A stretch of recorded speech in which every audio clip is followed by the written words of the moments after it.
Ganjam block अंतर्गत पालीबंध पंचायतर प्रसिद्ध बाबा बटेश्वर मंदिर प्रांगण में जागर महोत्सव अनुष्ठित हो एथिरे मंदिर परिचालन तथा बालीजात्रा कमिटी उपसभापति सबर तराई सभापतित्व अनुष्ठित रंगारंग सांस्कृतिक कार्यक्रम अनुष्ठान उपदेष्टा दिलीप छोटराय, सभापति रंगनिधि स्वाई, संपादक रंजित पलाई, वरिष्ठ सदस्य शिवराम स्वाई, कोषाध्यक्ष निराकार जेना, पवित्र स्वाई, सीआरसीसी संजय तराई, रवींद्र आचार्य, ए त्रिनाथ, धर्मराज स्वाई, शेषदेव छोटराय, शिक्षाविद बीरेन प्रधान, कृष्णचंद्र रेड्डी, वृंदावन प्रधान, शिवराम रेड्डी, एस मृष्लेया, साईराम प्रमुखों बालीजात्रा कमिटी कर्मकर्ता और सदस्य जोगदे कार्यक्रम शुभ उद्घाटन करथिले।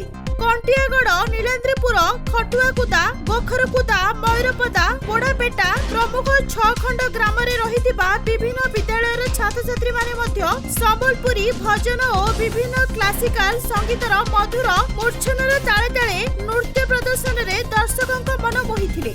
उमाकांत बेहेरा, सुश्री विजयलक्ष्मी महाकुड़ विचारक भावे जोगदे प्रथम, द्वितीय और तृतीय स्थान चयन करथिले।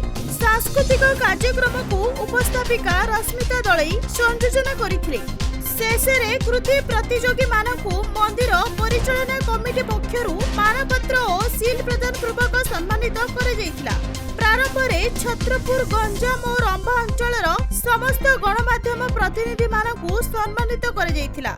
एथिरे बहु संख्या रे दर्शक उपस्थित रहिथिले। बाबा बटेश्वर पवित्र जागर उत्सव महाआडंबरे पालित होइथिला। गंजाम रंभारू बनवासी सेठी रिपोर्ट न्यूज.in